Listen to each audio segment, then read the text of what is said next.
Good afternoon and welcome back to the channel. Ironically, I was on Instagram looking at some of the feed on there when I noticed that Fox News had just posted that President Trump had made mention of running for a third term. Small coincidence, during this past week I was doing some research on our 22nd Amendment. I looked at the history of it, how it came about, why it was introduced. I saw basically the reasoning behind why the White House thought that it was important, more specifically within Congress and Senate, to limit a president down to one term. I think that this is a pretty important topic for America, given the last, we'll say, 8 years of our history. I think that the ratification of the 22nd Amendment is appropriate. And if you'll listen for a minute, I'll give you my point of view on it. Maybe you share a different one, but in truth, that's kind of what makes America so great, is a diverse opinion, something that we could all come back together and agree on. I think in regards to the 22nd Amendment, we could have confidence back in America, both for the idea of holding government accountable, the ideas of capturing criminals, terrorists, and things like that. I think in regards to the 22nd Amendment, there is a chance for America to heal, but we, the people, we, the citizens of America, have to give a chance for that to happen. I've got some notes here that I've been making throughout the week as I've been researching this topic. And some of that conclusion that I came to on my findings, and maybe you find something different, and I'd love to hear more about that in the comments. I'd love to hear back your opinion as the citizens of this nation as well. The Constitution allows for the citizens to vote for our president. And under this, in the 22nd Amendment, it only allows for 2 terms, a total of 8 years, where a president can remain in high office. But remember, we, the people, are the ones that decided to put him there in the first place. So keeping in mind that we are all the America of today, we are all the America of tomorrow. The decisions that were made back in the 40s, 50s, 60s all brought us here now, and the decisions that we make now are going to bring us to the same conclusion in another 20, 30, 40, 50 years from now. In regards to this topic, I think it's a hot topic. I think that it's a topic worth the debate. Based on my personal history, I served for a number of years in the United States Marine Corps, got to see a lot of things, do a lot of cool stuff. After doing that, I became a patrol deputy for my community to continue this relevancy of topic to me and my family. Studying public administration and all that kind of stuff. This is a pretty important topic, especially for those of you that have families, have kids, and things like that. This is a pavement to our tomorrow in America. So before we really get into the whole statistics and all the stuff that comes with debating this topic, I think it's important to go over the history of the 22nd Amendment. So in my findings, I found this in a post from the Ronald Reagan Presidential Library, as well as the National Constitution Center. They posted in 2024. The 22nd Amendment was created in 1951. It was after the presidency and death of President Franklin D. Roosevelt. He was elected in 1932 during the Great Depression, and he led our country through World War I. And the beginning of World War II, he was actually reelected in 1944, but then passed away in 1945. If he would have lived through that with that next 4-year term, it would have brought him to 1948 for a total of what would have been 16 years as president. That's double of what we're seeing today. But the ratification of really what was the Articles of Confederation came about when President Truman was stepping in after FDR. The Articles of Confederation never defined a specific limit for a president to be in term from President Washington until FDR. It was completely based off of tradition that the presidents would step down after 2 terms. So with that tradition came our 22nd Amendment, and they made a maximum of 2 terms. And I think we can agree that over time, regardless of what side of politics you may be on, we have seen great leaders and we've seen not great leaders. And that's obviously evidenced by our economy and jobs, poverty, all that kind of stuff.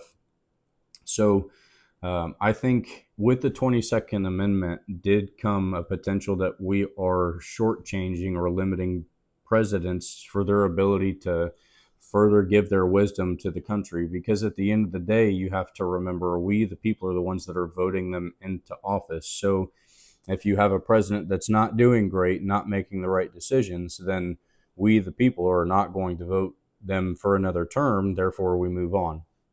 And we'll get back to that here in a minute. I think a perfect example of all this kind of stuff is actually within the last 8 years.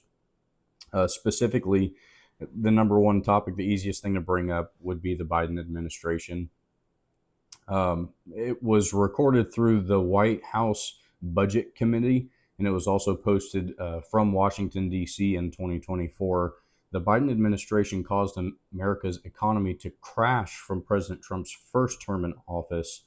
Some of those statistics being that all costs were up 20%.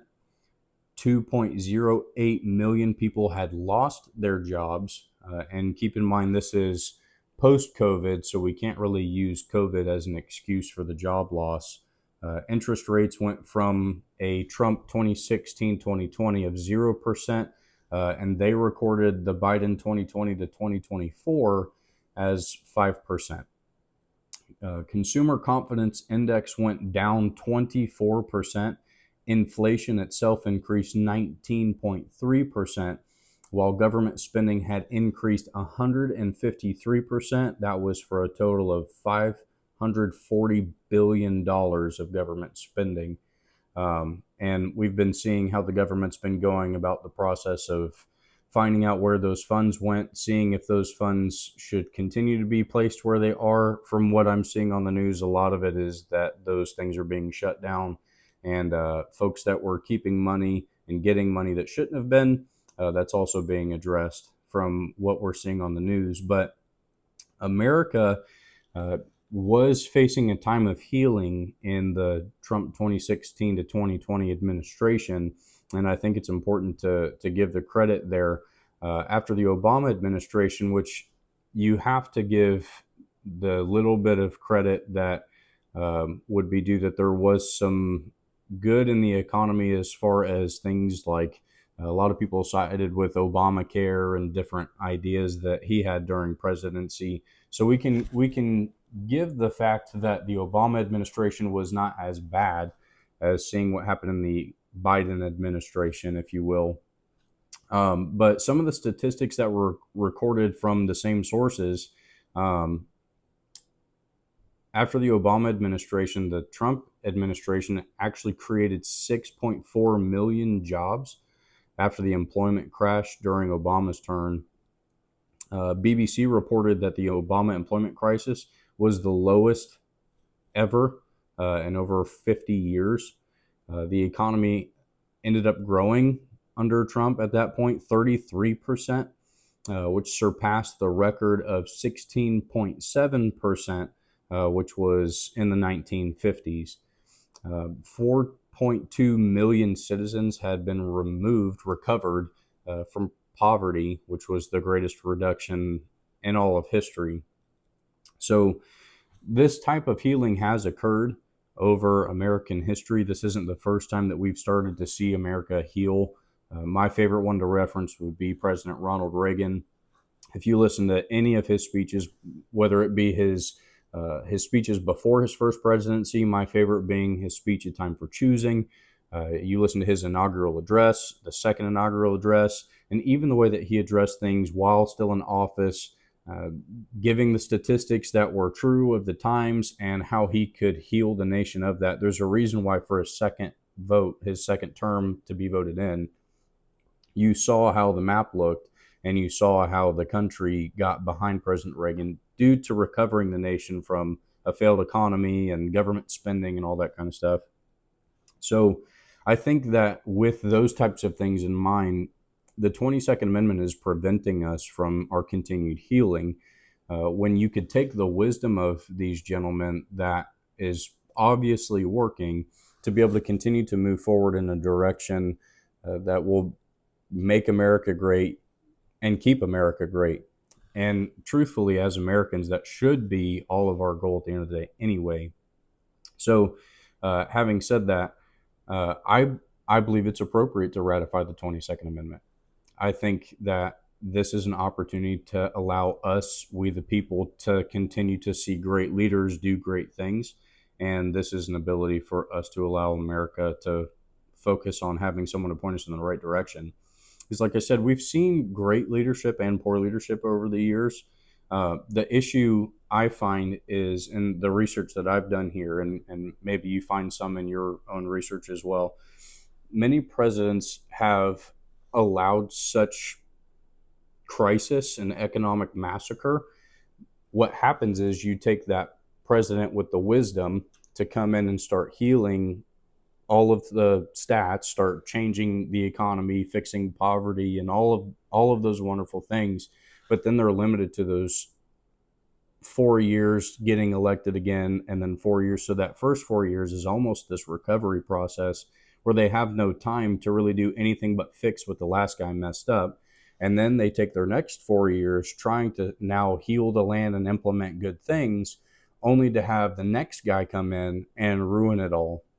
And we saw that with how things went specifically with President Reagan, and then we saw that with how things went with President Trump. He came in for his first term and spent the whole time fixing everything, fixing poverty, going off those statistics that I read that are from legitimate, credible sources, and basically going from there to the nation being in this distress of what in the world is going on.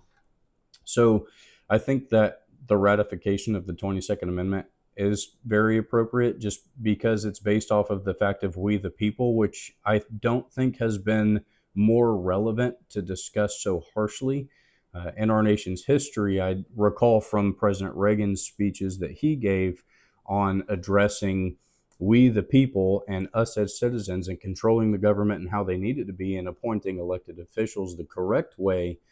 But at the same time, he did address all of the things that could happen if his hands weren't tied and things weren't, going the way that they were at that time as well. So I think that now is one of the greatest times in American history where it's prominent and relevant that we, the people, are able to step up and really place that vote where it is deserved. So my thought process, this is from me to you. And again, I thank you for coming to the channel. I thank you for making it this far. We appreciate the support of being here to converse with us, and we'll appreciate the communication back. We're looking forward to how things are going to go in the future as well. But with that, I think bringing together the thoughts of we, the people, we Americans together, I think these are important. And these are a few notes that I made on my personal side of my findings, and that would be this. If we Americans, if we the people, if we agree that we vote in our elected officials, we know that that's true, then why is it that we would put an expiration date on a good president?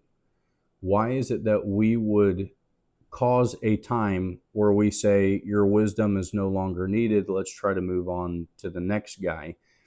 Because those votes were given by we the people. So with that, I made a note here of saying if we Americans believe in democracy, and I believe that we do, and we believe that the people have the right to vote, I believe that we do, then why are we trying to prevent America's well-being? The truth is, no matter your political party, no matter where your vote went, if we Americans trust that our vote is wise, if we agree that our vote is right, and we believe that the mass vote is what determines the next step for America, that we'll take the wisdom from that individual and allow them to implement it in the White House.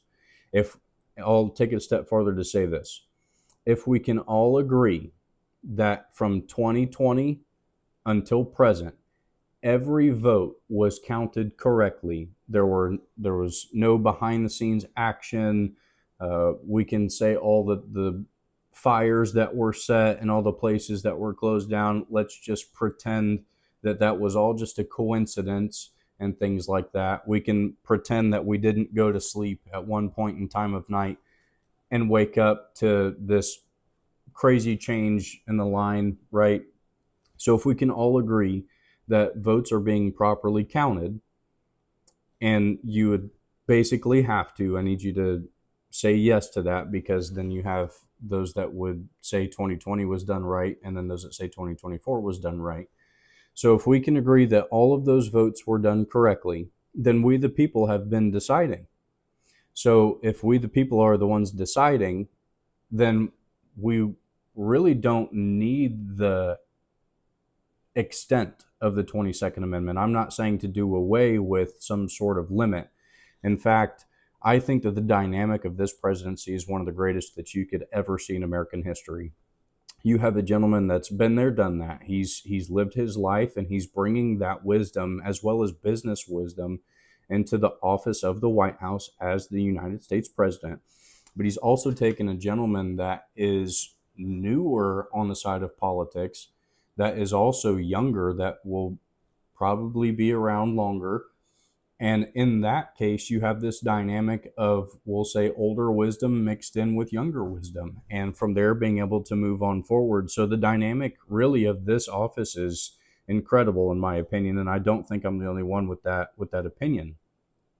So, still keeping some stipulations on the 22nd Amendment for sure is relevant, just to edit and see what we can do as we, the people, decide on how to move forward to continue to have wisdom. I think that right now, on how the economy is growing and how prices are dropping, inflation is dropping, and we're seeing a better America because of even just now the short time that we've seen in office. I think that seeing that continue for another 8 years would probably do a lot of us well, and probably give us all a lot of comfort for our children and our children's children. So, what I can say with that is, if we know our history as Americans, if we truly study it, there's the saying, those that do not know history are the ones that are forced to repeat it. If we can truly know our history as Americans, if we can know the origin and reasoning behind our Constitution and the amendments that are under it, I think, with the idea of the well-being of America in the front of our mind, that it is appropriate to edit the 22nd Amendment and allow the great leaders that we, the people, have put into office to continue. And I think that limiting their presidency and their wisdom over our nation, I think is not a smart move, and I think that we've seen that. I think it's time to step into a direction where we know what's good and we continue to have it as we, the people, decide, because at the end of the day, we, the people, are supposed to be the ones deciding the direction of our government. I know I addressed President Ronald Reagan earlier, and I'll probably do that a million times moving forward. He was my favorite president, and there's never going to be any changing that. He's one of the greatest heroes in America, and you'd almost have to be a complete fool to disagree with something like that. But he once said in his speech, A Time for Choosing, that I do not believe in a fate that will fall on us no matter what we do. I do believe in a fate that will fall on us if we do nothing. And truthfully, I believe that this is our chance to do something before there comes a time then we can do nothing. I think we came close. I think we came close to a time where we could do nothing. And America stood up and they voted. America stood up and they said, it's time for all of us to get together, to do right, to know what's right, and started planting a seed for our children and our children's children. So before it comes to a point where we can do nothing and we find our hands are tied and we're fighting against government in ways that we shouldn't be, I think that we can come together as Americans. I think that we can take back control of our government. I think that our government can continue like it is now, with the elected officials that we have now. I think that they will continue to work for us. and be able to gain back the greatness of America. So I think together we can make America great again. I think that under the presidency that we have now and the leadership that we see going through not just the White House, but the Senate and Congress and all the movements that are happening, I think that we're going to continue to see good things. And I think that good things are going to come for the next generation. And I hope that we can all be a part of that together. So with this, I'll leave you with the ideas that I have of the 22nd Amendment. I hope that you can do your research as well, come to a conclusion on your own as far as what you believe with the Constitution and the amendments. And I'll tack on this thought as well. Twice, 3 times, I've sworn to protect the Constitution of the United States. I've never given up on that. I refuse to watch bad people antiquate our Constitution. Our Constitution does not need to be put away like some antique that's no longer relevant. It's just as relevant today. It was written back then for the same reasons why we need it today. But the amendments under it, we can revisit those, and we can see if that's modernized and makes sense for our day. Everybody's so quick to talk about our right to bear arms and things like that whenever we have amendments like the 22nd Amendment that can be revisited. I think this is our chance, America. So I look forward to walking this journey with you moving forward. Again, thank you for coming to the channel. We're excited for our future, the things to come, and all the different events that we have for our community. So thank you again, and good day to you.